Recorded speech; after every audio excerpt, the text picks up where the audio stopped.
Pensez à ne pas remplir le réservoir à son maximum, puisque comme vous voyez, avec le meuble du dessus, on est obligé de l'incliner. Ou alors, vous pouvez aussi bouger légèrement la machine pour lui permettre de ne plus être sous les meubles hauts de la cuisine. Enfin, cet élément-là, c'est un élément qui est très important. C'est l'élément qui va réceptionner le café une fois qu'il est moulu. Donc, vous allez devoir le nettoyer régulièrement, une fois par jour, une fois tous les 2 jours, en fonction du nombre de cafés que vous faites. Alors, il vient se loger ici. Donc, si vous avez un sigle qui apparaît ici, comme celui-là qui est en train de clignoter, cela signifie qu'il a quelque chose d'encrassé. Donc, il suffit de nettoyer cet objet-là, de nettoyer l'intérieur ici, avec un petit...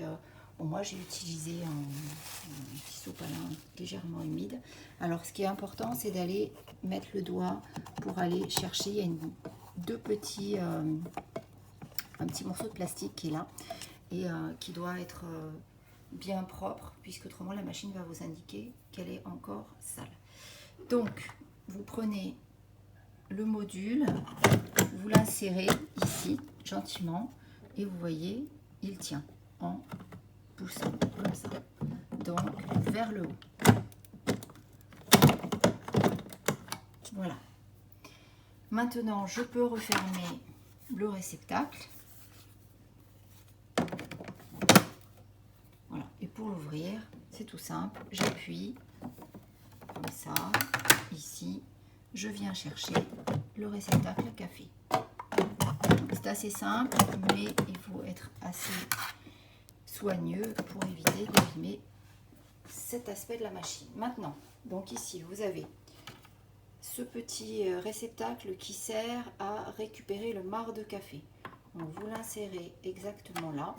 Donc, cette pièce aussi est à nettoyer rapidement. Donc, c'est le sigle, un des sigles qui clignote, mais c'est celui qu'on voit. Donc, je vais l'insérer ici. Voilà, on voit que tout à coup, il est possible de faire du café maintenant.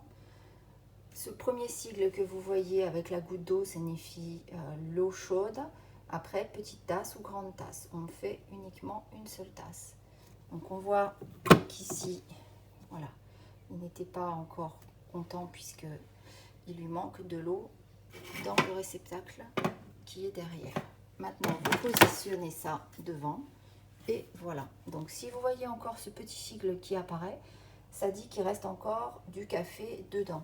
Donc là, pour ce qui a cassé, c'est pas forcément un souci puisqu'on a vu que tout était propre à ce niveau-là.